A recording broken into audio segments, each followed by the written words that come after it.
sa isa't isa at buong tiwala ninyong ipinakita ang inyong suporta sa serbisyo at paglilingkod namin sa paghahatid ng tamang balita at impormasyon, tulong na galing sa aming puso. Kaya naman, sa latest survey ng Kantar at Nielsen, nangunguna ang mga himpilan ng RMN sa buong bansa. Number 1 sa Luzon, Number 1 sa Visayas, at Number 1 sa Mindanao. Radyo ng buong Pilipinas. Buong karangalan ng mga radyoman ng RMN Networks ang maglilingkod sa inyo. Maraming salamat. RMN Number 1, Number 1. Wala nang iba. Radyo mo nationwide.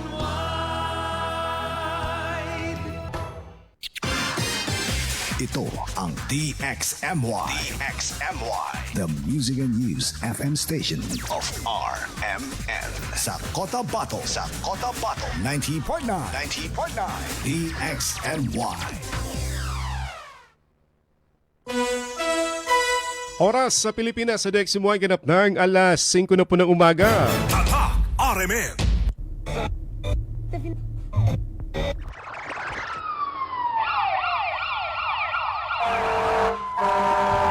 Kaganapan sa magdamag, inyo nang malalaman mula sa RMN News Center. Ito ang unang radyo, unang balita. Kinalap mula sa iba't ibang panig ng lungsod at bansa. Detalyado, walang itinatago. Ang numero unong pinapakinggan namin umaga sa bahay. Unang radyo, unang balita. Ang mga boses na kwentuhan namin mga tsuper. At tindera sa palengke.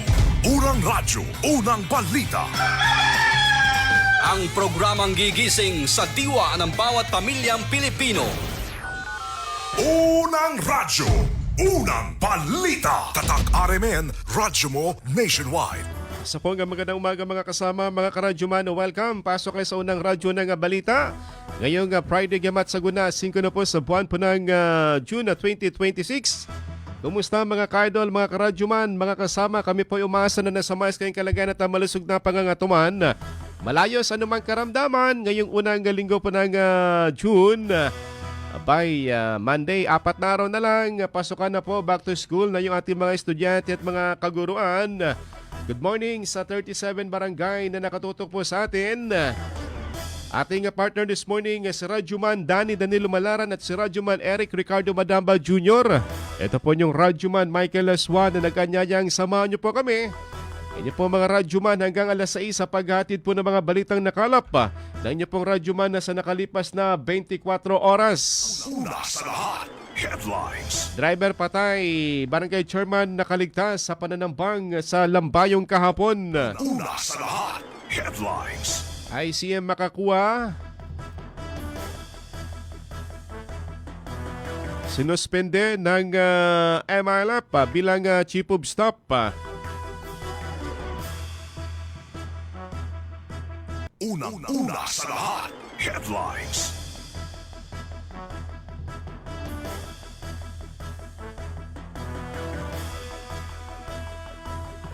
Dalawang drug personalities na target list ng PDEA arestado sa bypass operation na sa Cotabato City. Shabu at mga armas na samsam. Una sa lahat, headlines.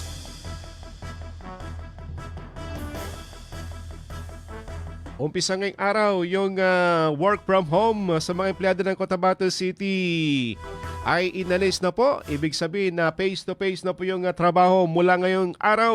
Una sa lahat, headlines. Bangkay ng bata na tagpuang palutang-lutang sa diversion dam sa area po ng Libungan. Una sa lahat, headlines. Talipaw, Sulu, nasa ilalim na ng state of stable peace and order. Dahil sa mapayapa na ang lugar. Una sa lahat, headlines. Balitang national.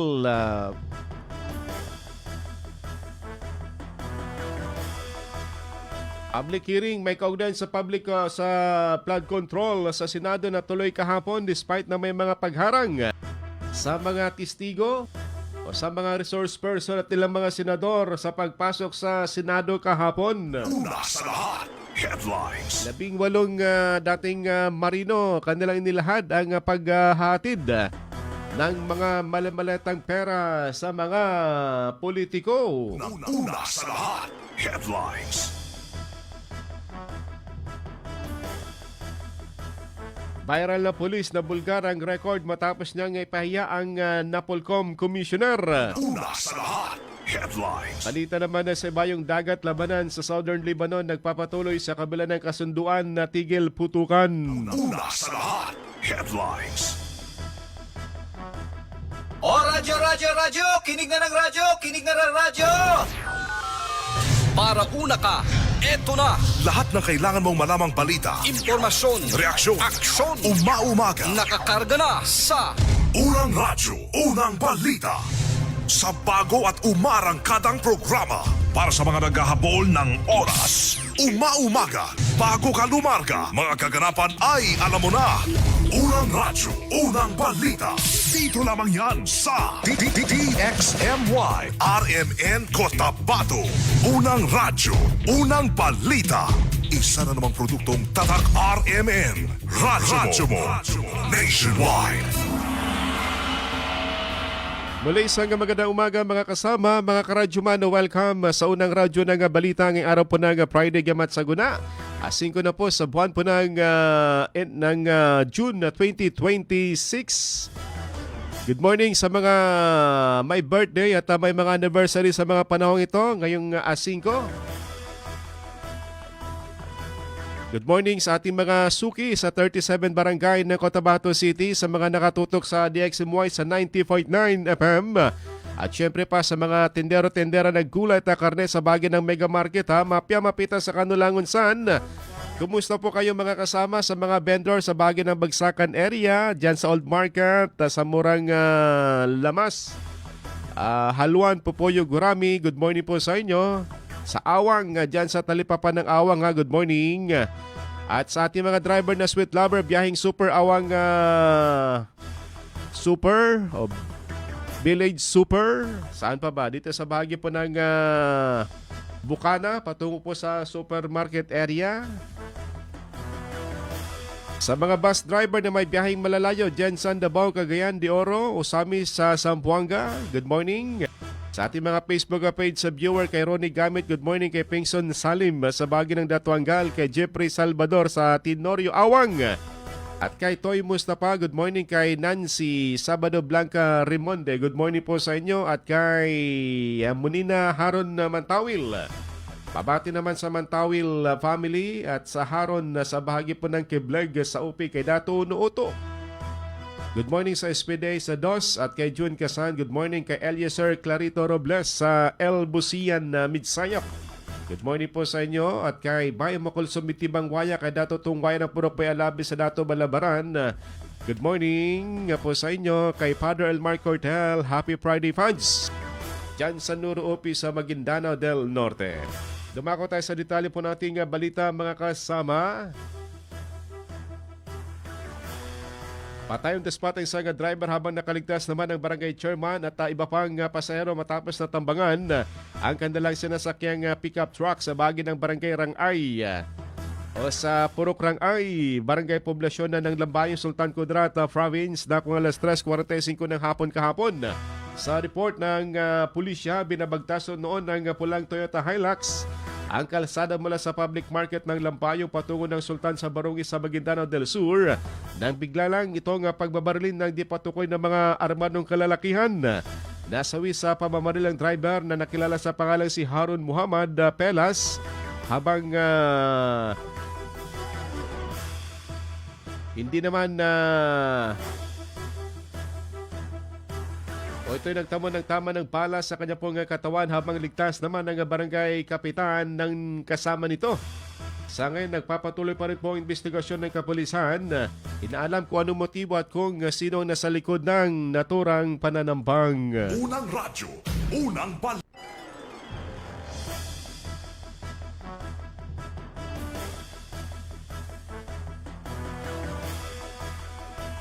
Sa iba pang balita, natagpuang wala ng buhay ang isang di pa nakikilalang bata matapos na mamataan na lumulutang sa isang diversion dam sa bayan po ng Libungan na sa North Cotabato alas 6:30 ng umaga kahapon. Ayon sa paunang impormasyon, napansin noon ng mga mangingisdang bangkay sa naturang tubig. Kagad itong iniulat ni SK Kagawad Chok Taupan sa mga otoridad upang mabigyan ng agarang aksyon. Rumisponde naman ang mga tauhan ng barangay at ang Libungan Municipal Police Station, MDRMO at ang Bureau of Fire para sa retrieval operation. Dinala ng M-Dream ang labi ng bata sa barangay para ito po'y maklaim ng kanya pong mga kamag-anak. Unang radyo, unang balita. Alas 5:10 na po ng umaga ating oras mga kasama.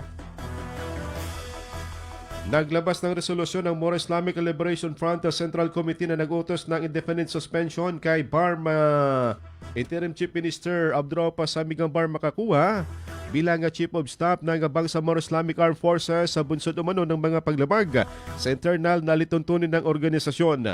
Batay sa resolusyon, kabilang sa mga dahilan ang umano'y hindi pagsunod sa MILF Central Committee, mga desisyong ginawa ng walang konsultasyon at pagbaliwala sa ilang direktiba ng pamunuan hinggil sa mga opisyal na tungkulin sa BARM at ang isyong may kaugnayan sa kanyang partisipasyon sa halalan.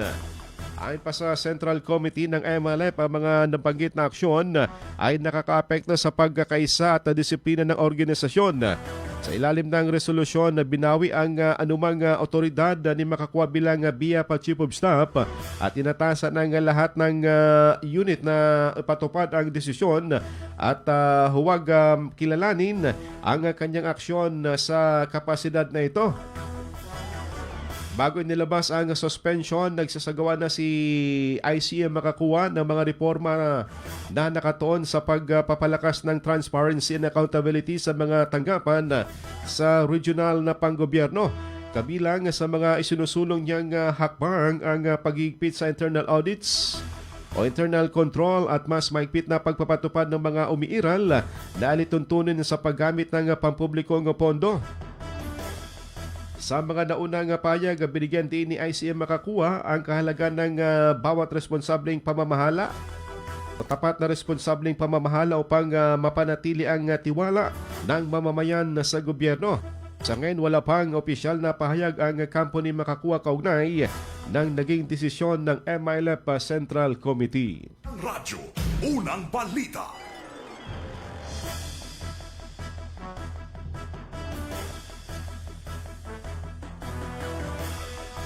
Oras natin ganap ng 5:12 na po ng umaga sa mga dagdag pa rin pong balita. Mari namang itinanggi ng Bangsamoro Attorney General's Office o BAGO BARM ang mga aligasyon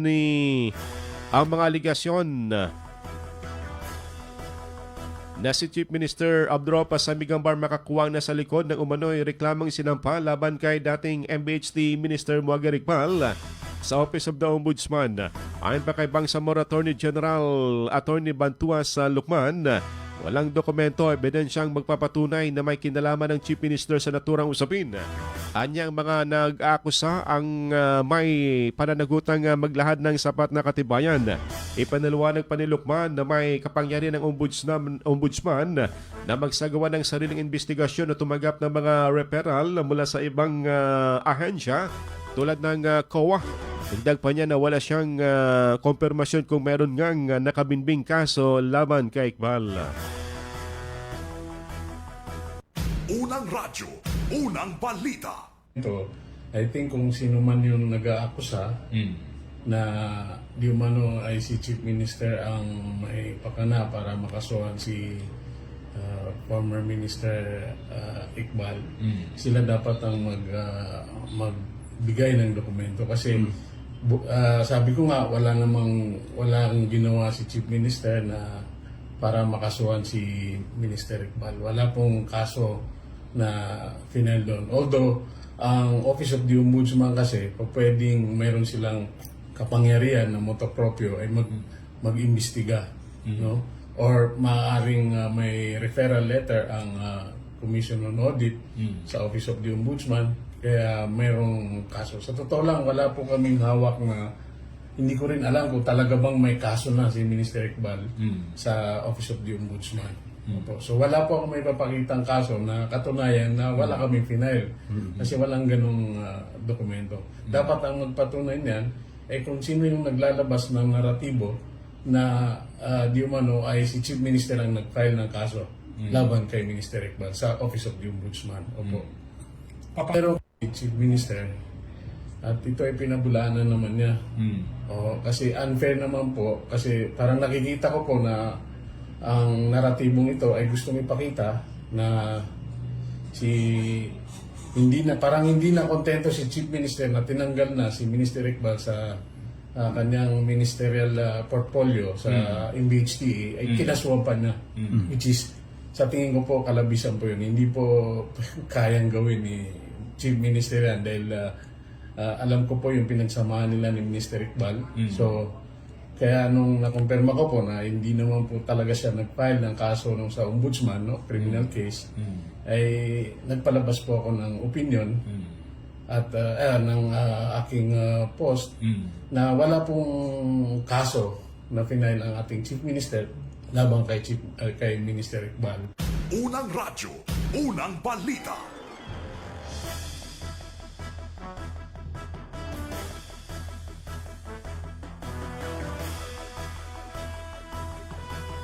Sa iba pang usapin, formal lang natuldukan ang matagal ng sigalot sa lupain sa barangay Raradangan sa Alamada sa North Cotabato matapos lumagda ang magkabilang panig sa isang amicable settlement sa harap ni Mayor Susie Sacnalan sa bayan po ng Alamada. Sa kasunduan, kinilala ng first family o first party ang pagmamayari ng second party sa 4 na hektaryang bahagi ng pinagagawang lupan at nangakong magbabayad ng kabuwang 4.7 milyon na kabayaran. Nakapagbigay na rin ng paunang bayad na 1.3 milyon ang first party habang ang natitirang halaga ay babayaran sa loob ng 6 na buwan.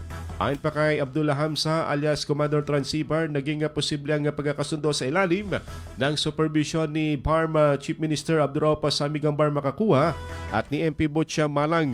Inasang magsisilbing halimbawa ang naturang kasunduan na sa mapayapa at legal na pagresolba sa mga sigalot sa mga komunidad. Unang radyo, unang balita. Matagal na ito nakabinbin.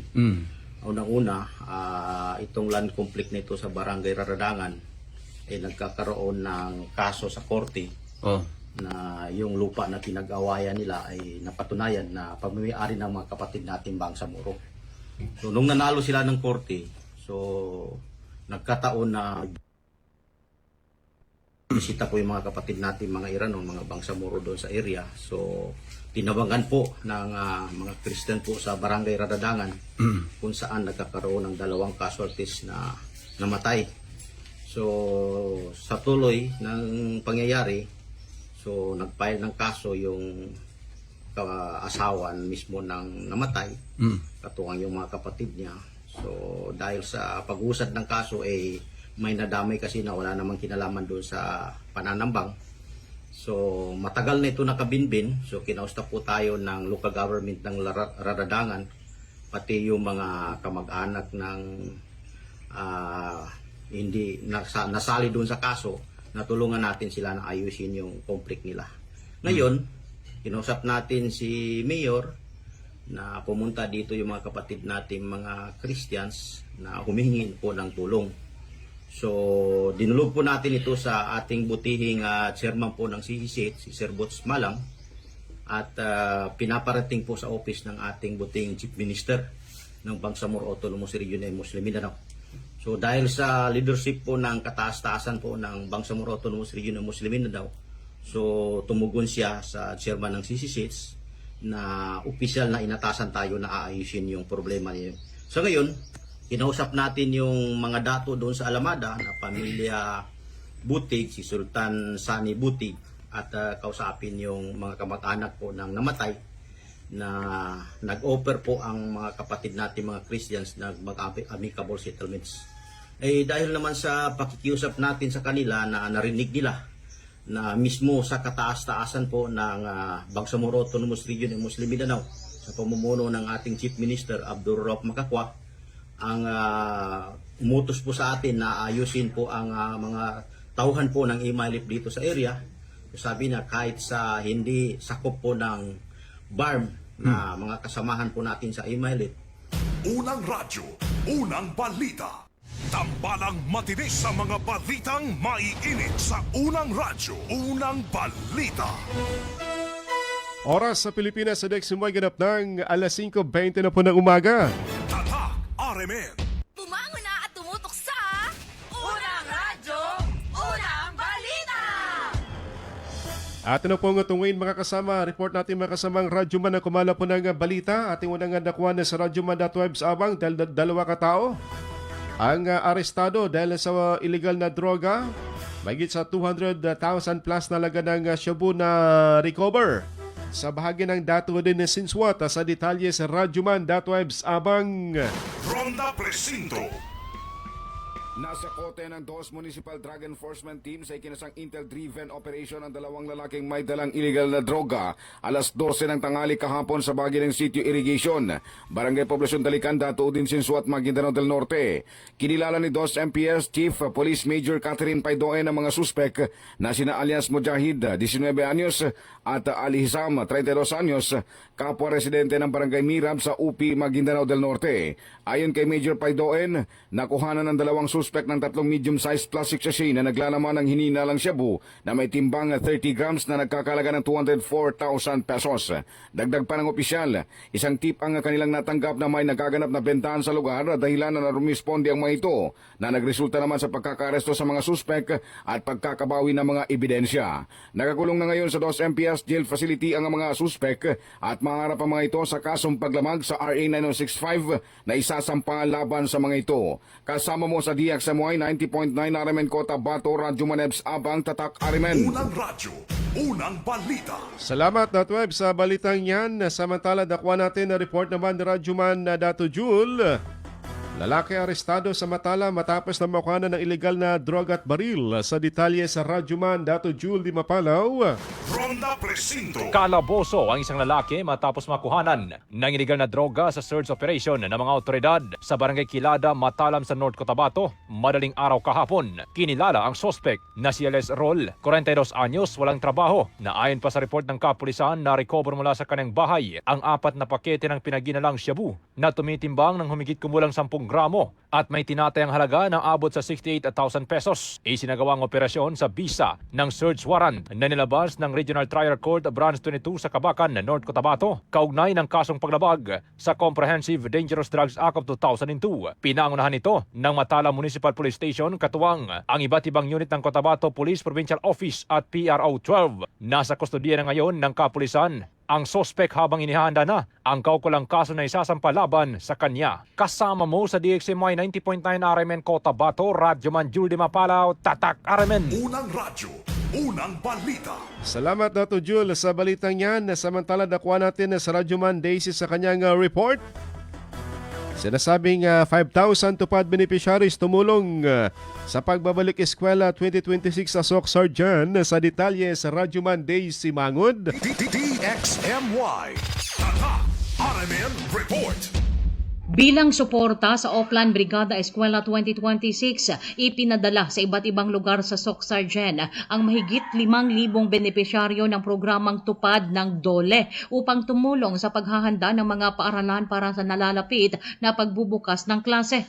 Inatasan ng pamahalaang national ang DepEd na ihanda ang mga paaralan bago ang pagbubukas ng klase sa June 8 bilang bahagi ng layunin ng pamahalaan na matiyak ang kalidad ng edukasyon para sa mga mag-aaral. Kabuo ang 5,011 benepisyaryo ng programang Tupad ang ipinakalat sa 163 paaralan sa mga lungsod ng Coronadal, General Santos, Kidapawan at Takurong. Gayon din sa ilang munisipalidad sa lalawigan ng South Cotabato, Sultan Kudarat, Sarangani at Cotabato. Sinabi ni DOLE 12 Assistant Regional Director Mary Jane Hoksuan na naglaan sila ng mahigit 47 milyong piso para sa Tupad program upang makatulong sa pagpapatupad ng Oplan Brigada Eskwela sa SOC Sarjan. Kasama mo sa DXMY 90.9 Radyo Monday si Mangud Tatak RMN. Unang radyo, unang balita. Salamat Radyo Mandaisy sa balitang yan. Good morning sa mga nakatutok pa rin po sa atin sa ating Facebook page live. Kay Hadja Ramima Palumbi Angkay. Good morning po sa inyo ma'am. Kay Kaysal. Pa-shoutout sa mga referee ng BAPA sa Cotabato City. At sa Team Baklas daw. Good morning. Kay Katbar Daton Mursajid. Good morning po sa inyo. Kay Rasul Abdullah ng Anulao Hospital sa bayan po ng Kabakan. Good morning sa mga taga Kabakan. Kay Mar Martinez ng Tenorio. At kay Marvin Leon, kay Speed Andrea, pa-shoutout naman na sa Makasandeg, Midsayap, Cotabato. Sa Mato family, gayon din nasaan ako dyan sa Bubong area na si Raya Mato Kanakan. Watching from Amang Jordan, kay Mona Dangalan, na good morning. Pa-shoutout kay Tanga Pangato na nakikinig siya ngayon. Kay Mona, watching from Baseco Compound, good morning sa Maynila. At kay Mayor Dato Basir Banjuoto, good morning Yorme.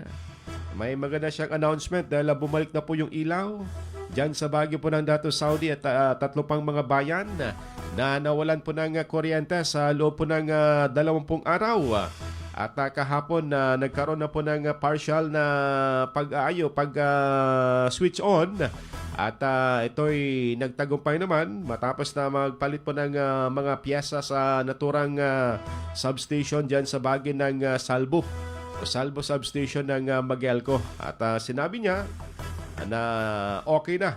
At king araw 8 o'clock ang formal na pag-switch on para tuloy-tuloy ng kuryente sa kanyang bayan. Good morning sa mga taga Dato Saudi sa 8 mga bayan. Kay ka-driver vlog, good morning sa Lumboy Awang. Batiin ko lang ang aking mahal na kapitana na si Bay Sharipa Sinswat. Good morning. Si classmate ito. Si Kapitana Bay Sharipa Sinswat. Kay Ali Baspar, good morning sa Bagin ng Pikit. Kay Trinidad Mistidio, good morning. Kay Beta Sumagabla. Kay Teng Abdul Rahman, good morning sa Patuan na sa Maguindanao del Sur. Kay Dato Nooto Di Maukom, good morning, watching from DSA. Kay Wahidakan Mamalapat ng SJA Kadayangan. Kay Bay Giara Ura Kusman, good morning sa Tamuntaka 1. Araw-araw kami nakikinig sa DXMY. Shoutout kay Kapitan Honorable Ahmad Urak sa kanilang compound na nakikinig daw this morning. Kay LJ Landau sa bahagi ng Sitio Langgo sa Labungan. Kay Star Shooter ng Laguna o Lagundi sa Tugunan SGA. Kay Ani Vicente, good morning. Pabati naman sa aking family sa Tinungkaan Upi. Watching from Saudi Arabia. Kay Merlin Sanchez Jeronimo, good morning. Kay Muhammad Kesan, kay Sinbay Adam at kay Muhay Paragyuma Jagumi. Ating binabati ng happy birthday si Kagawad Chanjen Sarge Wanday ng kanyang 58th birthday ba ngayon? Sarge Wanday kay former Kagawad Chanjen Wanday ng kanyang kaarawan ngayon. Happy birthday. Oras, ganap na ang alas 5:28 na po ng umaga. Oras na para tayo po'y humigop ng Muscleman Strong Coffee para may lakas tayo ngayong buong maghapon. Mga unang balitang kailangan mong malaman. Mga isyung huhulma sa inyong kaisipan. Unang radyo, unang balita. Unang radyo, unang balita. Magandang buhay mga kaibigan. Ako po si Inday Puding. It's very important among us girls to have proper hygiene. Why? Because keeping a good standard of hygiene helps to prevent the development of infections, illness, and most especially bad odors. Para makamit yan, we should cleanse our internal body sa pamamagitan ng pag-inom ng Cervicare. Nagtatanggal ito ng mga dumi at mga toxic sa ating katawan. Tested and proven ko na po yan. Cervicare, distributed by Herbs Med Pharma. Bangon tayo, shift na ako. Future supervisor ako. Nescafe Classic Stick ang kape ko. Mahirap man maging cashier, lalaban pa rin ako. Yan si Dan at 6 a.m. dahil araw-araw siya umiinom ng Nescafe Classic. Subok, 100% puro at natural. Galing, Dan! Mag Nescafe Classic araw-araw. Pinakamasarap na black coffee. Based on February 2025 product tasting on instant coffee powder by MRI. Mag-Nescafe Classic araw-araw. 100% puro at natural. Pinakamasarap na black coffee. Halalang Bangsamoro. Assalamualaikum Bangsamoro. Alam niyo ba na isa sa mga amended provision ng Bangsamoro Electoral Code ayon sa BAA 88 ay ang manner of election para sa sectoral representatives? Ayon sa Section 8 ng BAA 88, maliban sa sector ng non-Moro indigenous people, ang reserved seats para sa youth, women, ulama, settler communities at traditional leaders ay iboboto through plurality of vote. Ibig sabihin, ang pagpili sa sectoral representatives ay hindi na sa pamamagitan ng assemblies, kundi sa pamamagitan ng pagboto natin sa kanila. Ang may pinakamaraming nakuhang boto ang siyang uupo sa reserved seats. Kaya sa kauna-unahang election, piliin natin kung sino ang nararapat na sectoral representatives. Halalang Bangsamoro. This infomercial is brought to you by the Bangsamoro Information Office. This newscast is brought to you by iBerry Gold. Mas daghan ang lutin, mas epektibo, mas klaro. Maingay ang buhay at maraming pagsubok sa daan. Tibay ng loob na gawin ang tama ang pinakikinggan. Kasama ang Tanduay. Higit 170 years ng swabe at buo ang lasa. Tibay ng loob. Tibay, Tanduay. Drink responsibly. Tibayan ng loob ngayong tag-init. Tibay, Tanduay. Drink responsibly. Nagmamadali kasi itong kliyente natin. Baka pwede mo namang gawa ng paraan. Siya na daw ang bahala sa'yo. Mahirap yan, sir. Ayoko rin ma-involve sa mga ganyang kalakaran. Ganyan ang Pinoy. Ang Pilipino, hindi korap. Isang paalala mula sa MX3, naniniwalang mabuti ang Pinoy. MX3. Dito ako believe. Ahoy! Kidney Care Time! Ako si Tere Robles, 59 sa una.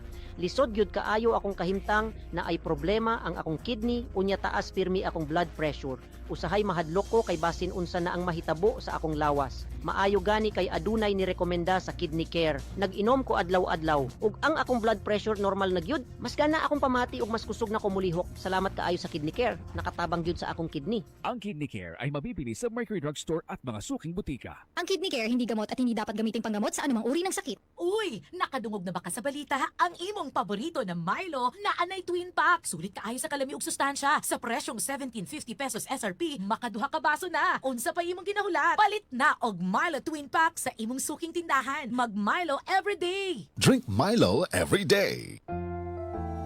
At age 50 pataas, posible ang good quality of life kapag tama ang level ng nutrients sa katawan. Piliin ang doctor-prescribed Centrum Silver Advance. Ang kumpletong formula nito ay mahigit sa 25 nutrients na tumutulong sa immunity, healthy heart at sharp memory with proper diet and exercise. Alam niyo ba, ayon sa clinical research, ang pag-inom ng Centrum Silver Advance araw-araw kasama ang tamang pagkain at exercise ay nakatutulong sa memory habang tumatanda. Napapanatiling matalas ang isip, malinaw ang memorya at maayos na nakaka-focus. Ang mga nasa edad 50 pataas ay matutulungang magkaroon ng good quality of life kung iinom sila ng Centrum Silver Advance kasabay ng tamang pagkain at exercise. Take Centrum Silver Advance daily. Ito ang Medifax for Centrum. Multivitamins plus minerals is a generic name of Centrum Silver Advance. If symptoms persist, consult your doctor. Centrum Silver Advance. May nutrients adjusted for age 50 plus. Tulong para malakas ang resistensya, healthy heart, and sharp memory. The #1 multivitamins for age 50 plus. Happy Fiesta!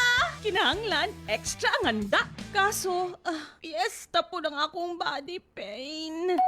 Naana ang mga bisita? Kajud lang! Maglangay-langay pagod ka na ay extra nga panlaban ana. Ang nailhan nimong Alaksan, extra maayo na. New Alaksan Extra. Wow! Mas maayo pa? Jud, gipa extra paspas. Up to 3 times faster versus Alaksan FR. Noy, dugan ko ayong bisita. Naa pa ba extra? Naa. Bisag pang Sharon pa. Naay lechon, humba, adobo, kaldereta. Extra maayo. Aron extra pud ka. New Alaksan Extra. Unilab quality yan. Paracetamol ibuprofen is the generic name of Alaksan Extra. If symptoms persist, consult your doctor. Ang kilala mong Alaksan, extra galing na. Up to 3 times faster versus Alaksan FR. New Alaksan Extra.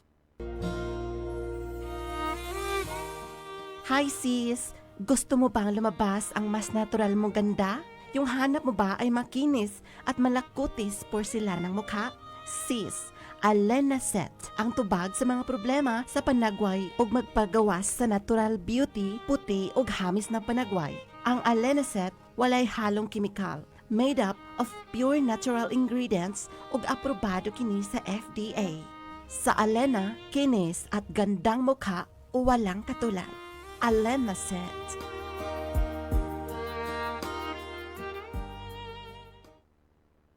O radyo, radyo, radyo! Kinig na ng radyo! Kinig na ng radyo! Para una ka, eto na! Lahat ng kailangan mong malamang balita, Impormasyon, reaksyon, aksyon, umaumaga, nakakarga na sa Unang Radyo, Unang Balita. Sa bago at umarangkadang programa para sa mga naghahabol ng oras. Umaumaga, bago ka lumarga, mga kaganapan ay alam mo na. Unang Radyo, Unang Balita. Dito lamang yan sa DXMY RMN Cotabato. Unang Radyo, Unang Balita. Isa na namang produktong Tatak RMN. Radyo mo. Nationwide. Oras sa Pilipinas sa DXMY ganap ng 5:34 na po ng umaga. Tatak RMN.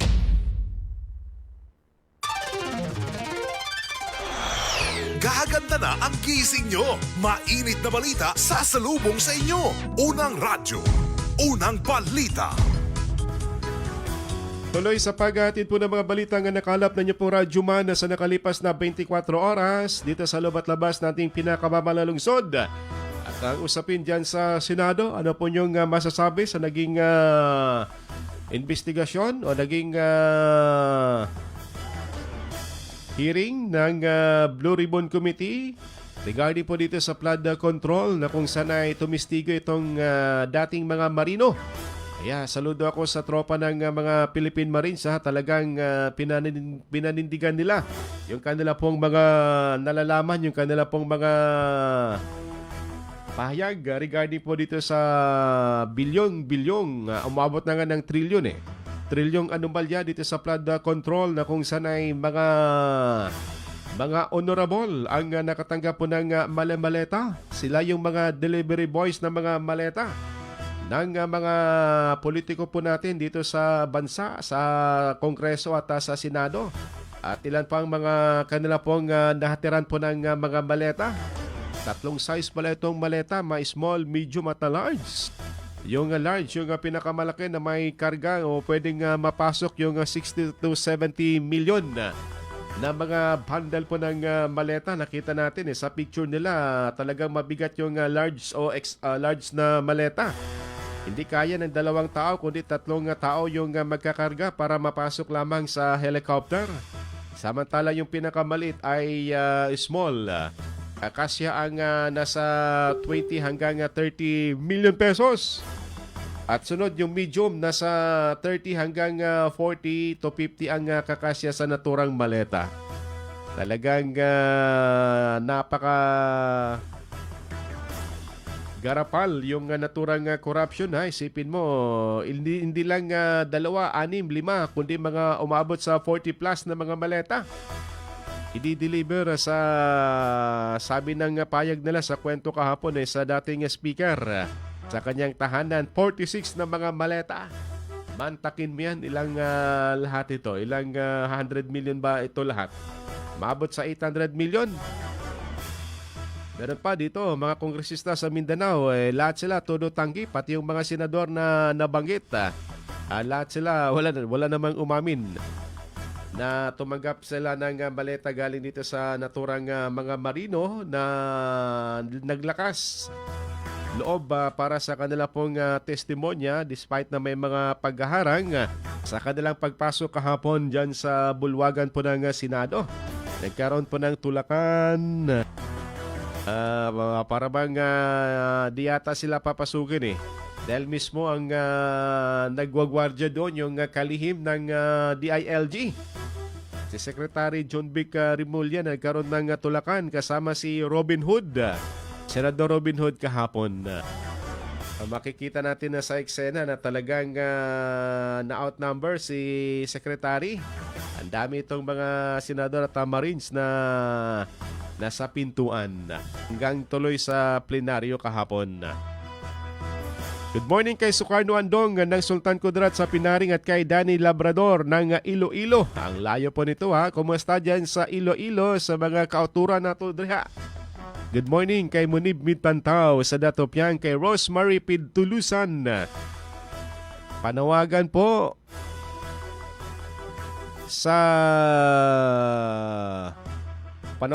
ang SPM College of Cotabato ay ongoing pa rin po yung enrollment located sa Mother Poblacion, Almonte Extension. Dating Sandigan, salamat DXMY. Sa school din na si Dr. Muhalidin Daud. Good morning kay Ma'am Beth Alsa sa bahagi po ng Clinic 2. Kay Marilyn Andang from Gamek Upi sa Maguindanao del Norte. Sa mga dagdag pa rin pong balita natin mga kasama,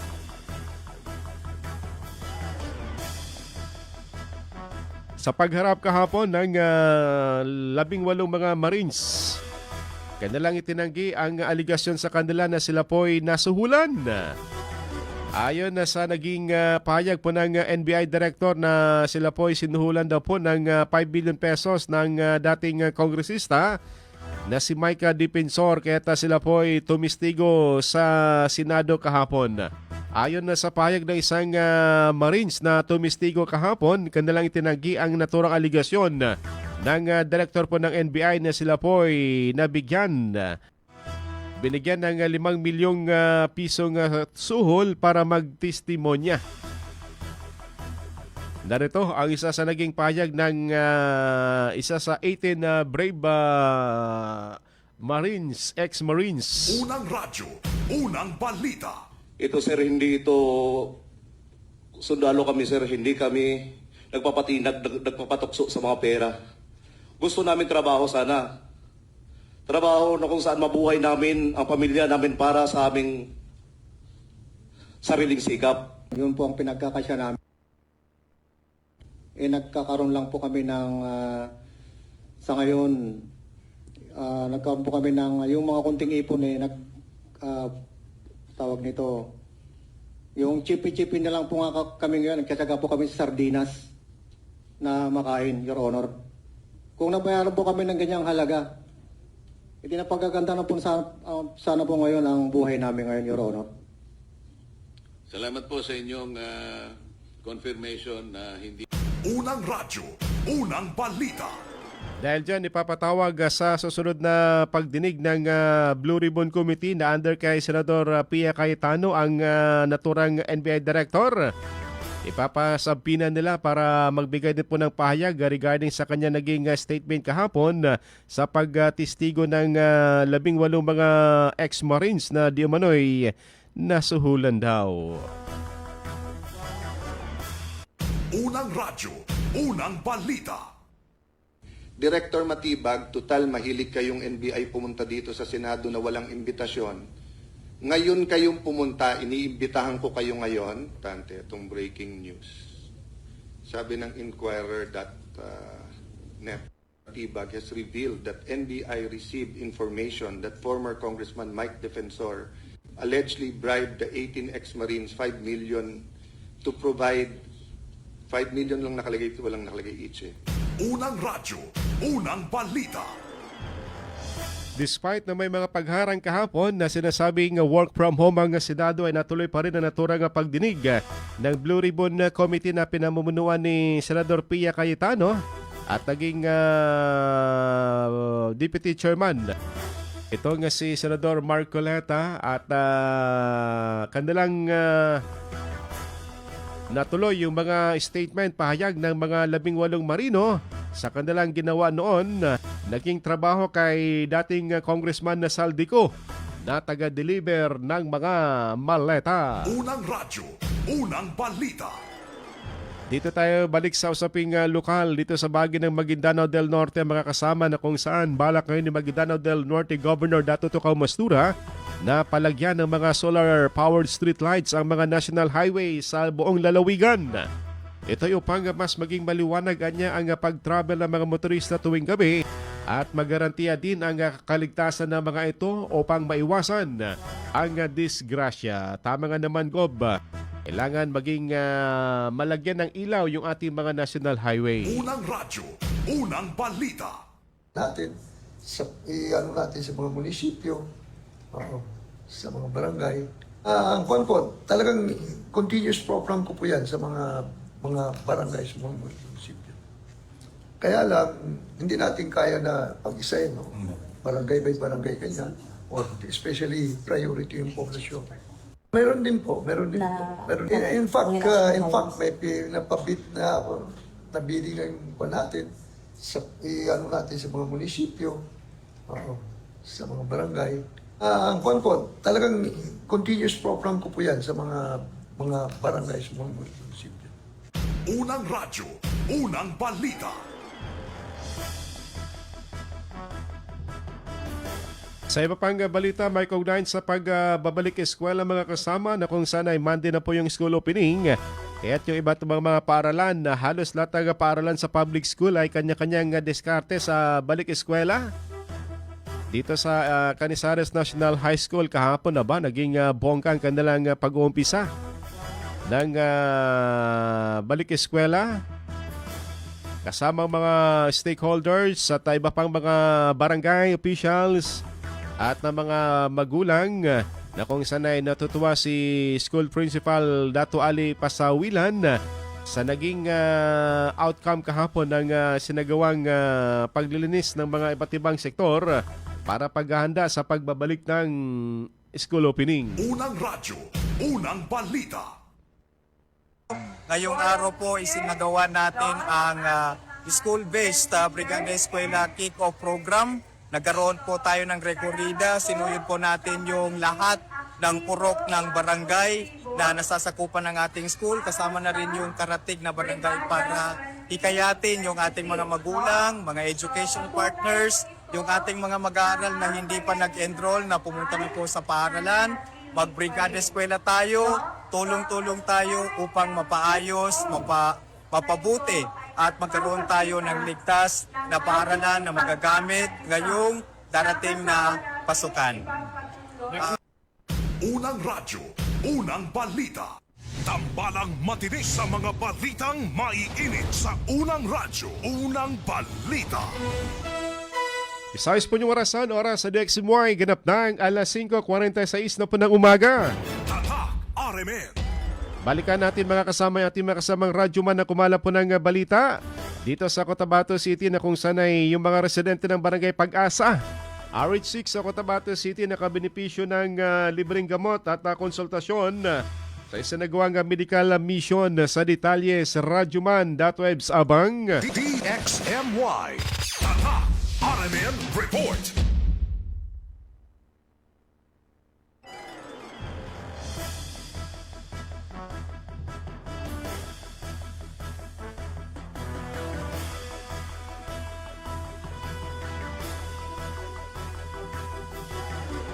Masayang nakabenepisyo ang halos 1,000 individual na may iniindang karamdaman matapos ilunsad ni Chairman Muhammad Nur Oyod ang medical mission sa Rosary Heights 6, Cotabato City. Ayon kay Cap Oyod, ang medical mission na isinagawa ay nagbahagi ng libreng konsultasyon, libreng gamot, laboratory services, chest, x-ray, ECG, blood pressure at health education. Samantala, katuwang rin sa medical mission ang tanggapan ni BARM Chief Minister Abdul Rauf Magakua na kinabibilangan ng SAM program, Project Tabang na kabilang rin sa namahagi ng mga gamot.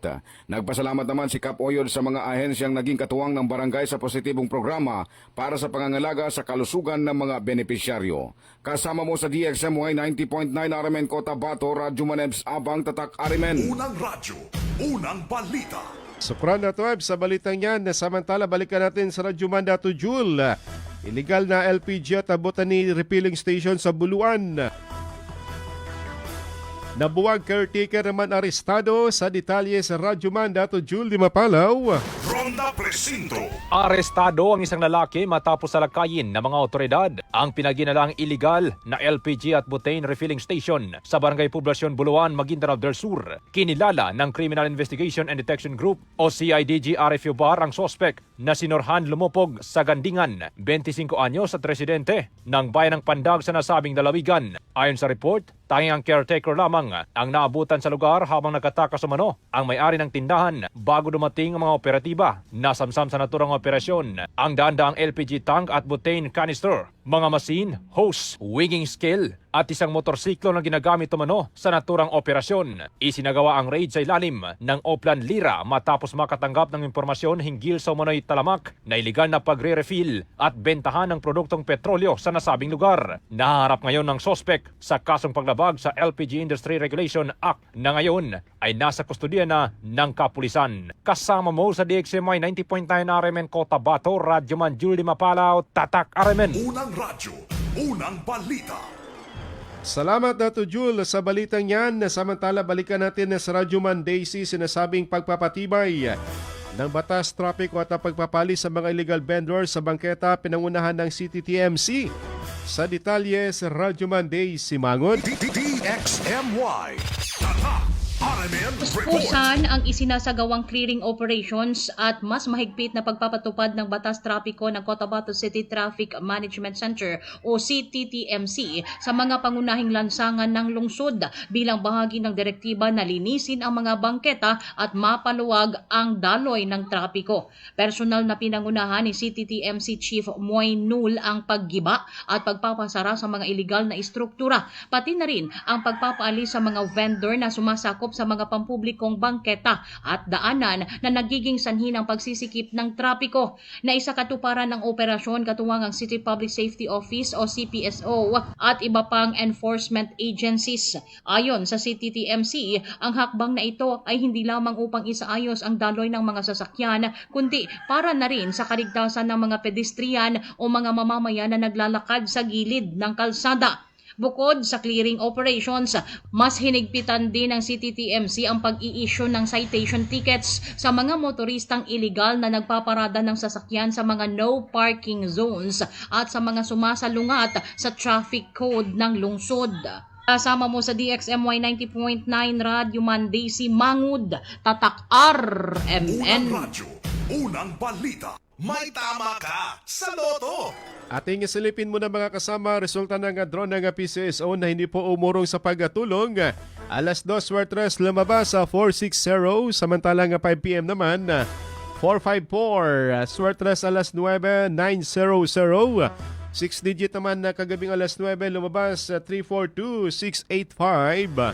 Sa milyones na papremyo 642 na sa 14 million plus. Ang jackpot prize mga kasama, winning combination na set of 2, 39 na 30, 10 na 14 at 29. Super Lotto naman na 649 na sa 25 million ang jackpot prize. Winning combination po natin na 03, 02, 11 na 16 na 25 at 27. Congrats sa nakakuha ng winning combination na yan. Good morning kay Sir Dato Tenga Latip at sa kanyang may bahay na nakikinig this morning si Bay Saada Mastura na Tumanong Latip ng Purok Nunay sa Aris Buana, Poblacion 1. Oy, good morning din po sa inyong barangay chairman kay Kapa Abdi Lalim na ating nakadaupang palad kahapon dyan sa Barma. Good morning kay Tristan Wayat Gulay. Good morning po sa inyo kay RR Linas sa Labungan. Kay Rihanna Samad, good morning. Kay Sara sa Kandal. Kay Edna Baldimore ng RH9 at kay Salandaw Brothers daw, good morning sa Sitio Olango. Balikan natin sa Radyo Man Daisy update naman sa mga maritas. Balitang Showbiz. Lalaki nga ang panganay ni Kiray Celis at Stefan Estopia. Ito ang lumabas sa gender reveal ng mag-asawa sa pamamagitan ng isang video na in-upload ni Kiray sa Instagram. Post ng komedyana, napatalon daw sa tuwa si Stefan. Sa video, makikitang lumabas ang blue smoke bilang palatandaan na baby boy ang kanilang magiging panganay na anak. Umani naman ang pagbati ang post ng comedian entrepreneur. Excited ding mag-alaga ng pamangkin ang kapatid ni Kiray na si Jopay Celis. Kasama mo sa DXMY 90.9, Radyo Man Daisy Mangud, Tatak RMN. Unang radyo, unang balita. Salamat Radyo Man Daisy. Update sa mga marites. Good morning sa mga nakikinig pa rin po sa atin ha. Kay City Admin Abdul Wahab Abs Mitimbang, good morning po sa inyo. Kay Mambay Mems Balaw, good morning sa bahagi po ng San Pablo Village. Susunod na sina Radyo Man SM Erwin Kabilbigan at Radyo Man.webs abang sa programang Straight to the Point king araw po ng Friday Gamat. Ating naging kagapay this morning si Radyoman Danny Danilo Malaran at si Radyoman Eric Ricardo Madamba Jr. Belated happy birthday kay Kapa Boyboy Curasa. Kahapon nagdiwang na kanyang kaarawan. At ngayong araw na ito, birthday naman ni Kagawad Chanjin Wanday. Okay, Sarge Wanday ng Team Talipapaha. Good morning kay Kuya Rigor at kay Ate Jane, Kuya Jun Amis. Ito po yung Radyoman Michael Swan, Tatak Ariman.